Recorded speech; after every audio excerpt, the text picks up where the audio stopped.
Thank you very much. The question is that the amendment be agreed to. I call the Parliamentary Secretary.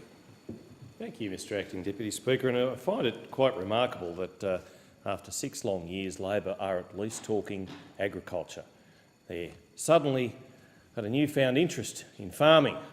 Suddenly they've discovered the fact that there are regional and rural areas in Australia which need protecting. And whilst I commend the member for Blair for actually finally figuring out that there is life beyond the bright lights of the metropolitan areas, and whilst I appreciate the fact that he does say he's from Ipswich, which is a regional area of sorts, I just find it incredible that Labor has finally discovered that there are regional areas which need protecting. And certainly this cognate debate into quarantine charges, Imposition General Bill 2014, Quarantine Charges Imposition Customs Bill 2014, Quarantine Charges Imposition Excise Bill 2014 and Quarantine Charges Collection Bill 2014 goes to the very heart of protecting our wonderful diversity in regional areas. And I am joined here by the member for Mallee, whose area, like mine, produces many fine products, the food and fibre which feeds and clothes our nation, but perhaps more importantly other nations as well. And those agricultural industries need protection. They need good quarantine measures. The package of bills presented to the House by the Minister for Agriculture seek to put in place appropriate cost recovery mechanisms to support Australia's capacity to manage biosecurity risks. Careful management of biosecurity risks is essential to Australia's position as an exporter of high-quality agricultural products. The sorts of products that come out of Mallee, the sorts of products that come out of Riverina. It's a trade that is forecast to be worth around $38 billion to the Australian economy this year. It's critical if we are to protect Australian crops and livestock from diseases of which we are currently free but which blight the produce of other countries. We need to have in place good quarantine measures. And I found it remarkable that Labor and the member for Hunter, the Shadow Agriculture Minister, and others opposite now find it so critical to Australia's export demands and needs that they all of a sudden find voice in such matters when they didn't give 2 hoots when they were in government. And I talk about Batlow, a town in my area, east of the Riverina electorate, which was placed at risk. The entire town's economy was placed at risk because of the lack of biosecurity, the lack of protocols and the lack of foresight by Labor. Apple orchards have been vital to Batlow's economy for 120 years. In 1922, the first cool stores in New South Wales were built at Batlow. At the same time, a railway was constructed from nearby Tumut. These developments facilitated Batlow's trade with Sydney and beyond in times of this nation's greatest need, the dark days of the First World War II. The district served an essential role by supplying the troops with dehydrated fruit and vegetables. These days, up to 40 apple growers at Batlow provide employment directly and indirectly for 2,500 people, all hard workers, all taxpayers. That wonderful history and those jobs were placed at risk by the Labor government, which could and should have done more to look after its own. I'm talking about 2011 here. Instead, as with most things agricultural and many things of importance to regional Australia, Labor either caved in or, worse, Mr Acting Deputy Speaker, Labor did nothing. The same could be said about Labor's inaction on the Asian bee incursion, which was another critical quarantine risk. The mouse plague, live cattle exports and its abysmal failure to give good governance on the water issue. It deserted Australia, regional Australia, when it was most in need. Australia is at present free of fire blight. Fire blight can destroy an entire orchard in a single growing season. An outbreak would devastate Australian horticulture, cause considerable environmental harm and be impossible to eradicate. Labor opened the way for apples to be imported from New Zealand. It was the first time for 90 years that apples from New Zealand were going to be allowed into Australia, and all just to give the then Prime Minister Julia Gillard something to talk about when she historically addressed the New Zealand Parliament. Up she got and announced that, oh, it's great, New Zealand apples would be would be allowed into Australia, and she had a photo opportunity with the Prime Minister from New Zealand, John Keys, and they laughed about whether the All Blacks or the Wallabies would win the next test and who would eat whose apples. But it left, and whilst it was a great photo op for our Prime Minister, it left my Batlow apple growers at great risk. They were absolutely fraught with worry and concern that New Zealand apples were going to come into this country and bring with them the fire blight, which is well known in New Zealand, and eradicate our entire crops, our entire orchards. It was of great concern at the time that 3 out of the first 13 consignments of New Zealand apples were denied entry. That's a damning rejection rate. Australia originally barred apple imports after discovering in 1919 the bacterial disease fire blight in fruit from New Zealand, and that's when it was banned. Just not long after that, Prime Minister Julia Gillard, addressing the New Zealand Parliament on the 16th of February 2011, announced that Australia would lift the 90-year ban. And by the 18th of August that year, just a day after the all-clear was given, 7 permits had been issued to New Zealand orchardists. They thought, well, let's cash in on this. We've got so many apples that we're going to now invade the Australian markets. Later that same month, a live insect pathogen and potentially fire blight carrying leaf matter had already been found in one of the first consignments of New Zealand apples bound for Australia. The news justifiably angered many, especially those in the industry who campaigned against Labor's decision, prompted by a World Trade Organisation ruling.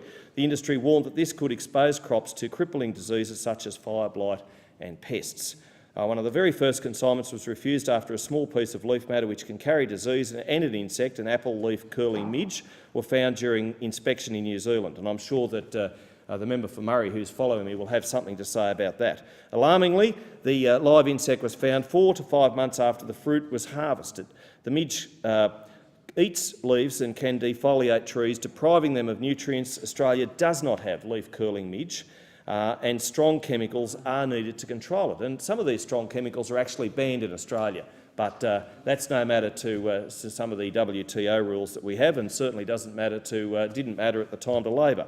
A recent coalition delegation to the Hawke's Bay region on the east coast of New Zealand's North Island heard some disturbing remarks from one of the country's largest apple growers, who openly admitted in response to questioning about the incidence of fire blight, "If you look hard enough for long enough, you'll find some," as well as this quote, "Half of our orchards have never had fire blight." Well, if half of them haven't had fire blight, you might wonder about the other half. Fire blight is not a notifiable disease in New Zealand. I'll repeat that, not a notifiable disease in New Zealand. Every safeguard is taken against it, I must admit, including sophisticated warning systems linked with weather updates. But when it does occur, treatments including streptomycin, an antibiotic not registered for use in Australia, is applied.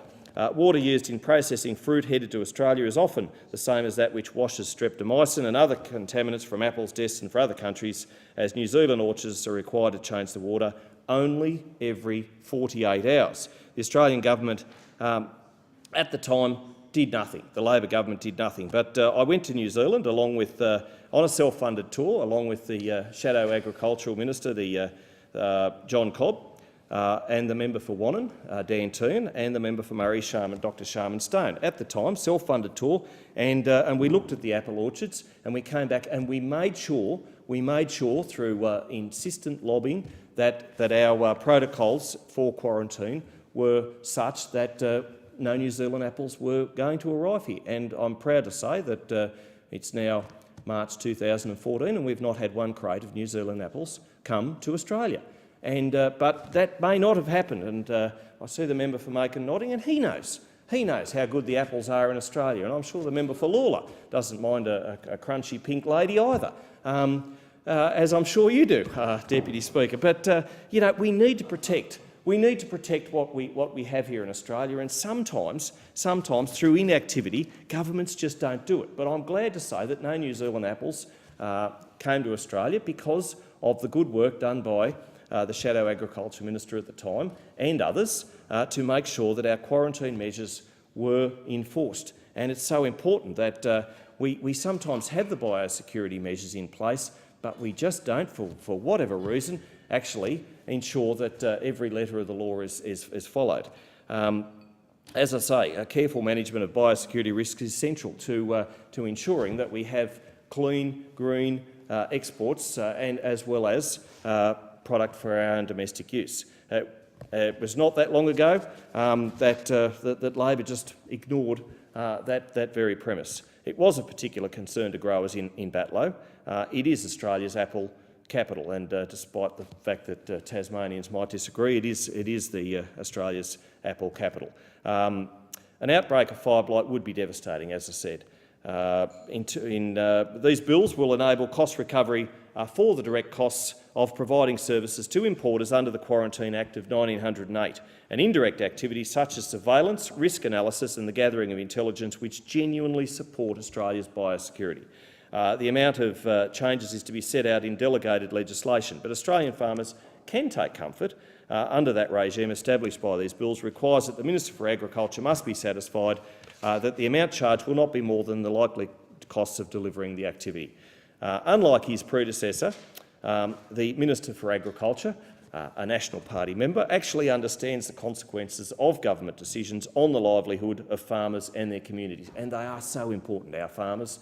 They are so important. The Minister for Agriculture, like myself, grew up on a farm, and he still farms to this day. Like the member for Mallee, gave a great speech in Parliament yesterday about the hardships faced by farmers. And I listened intently, and he too understands why and how farmers are so important. Barnaby Joyce, the member for New England, knows the challenges and the realities of life in the Australian bush. They can take heart that there will be no repeat of the woeful and quite frankly inept actions of the previous government's ban on live exports to Indonesia. This new regime will support the risk-based approach to biosecurity management, which has over time replaced the system of mandatory border intervention targets in relation to certain products.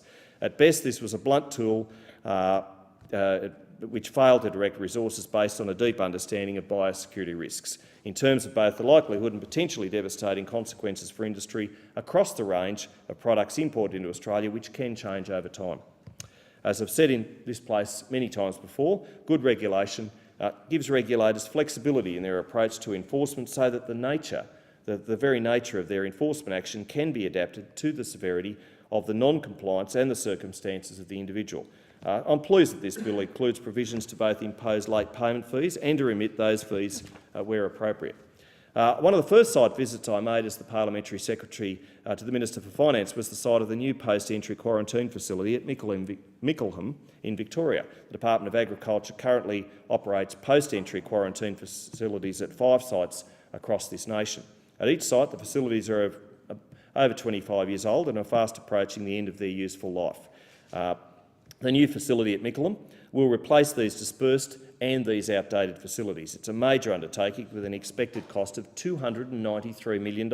We're getting on with the job at the coalition of doing these things. But I must admit, the Labor has had something to do with that site, and it will be a good facility when it's up and running. And certainly, with the new government focused on agriculture, it's going to certainly reap the rewards for our farmers and indeed the nation as a whole. Construction is being managed by the Department of Finance and is expected to begin soon, with the first phase due for completion in late 2015 and a final second phase due for completion in late 2018. Hopefully the coalition will still be in government, Mr Deputy Speaker. Funding Australia's biosecurity system is critically important if we are to ensure that Australia's unique animal and plant health status is maintained.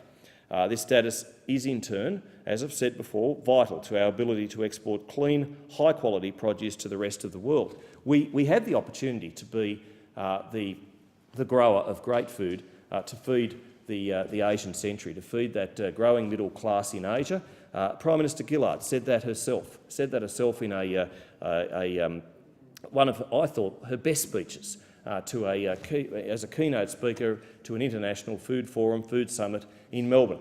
And she said that we need to be there to feed the growing Asian nation boom. Unfortunately, the policies that Labor put in place didn't follow that through, but I'm glad to say that now the coalition is in power, we will put the policy settings in place to ensure that our farmers, who are unquestionably the very best in the world, following world's best practice, they will be there to ensure that we're able to feed that growing Asian market and to certainly feed our own domestic supply needs with the very best, cleanest, highest quality food. Mr Deputy Speaker, I commend these bills to the House. They're very important that they be supported. Thank you very much.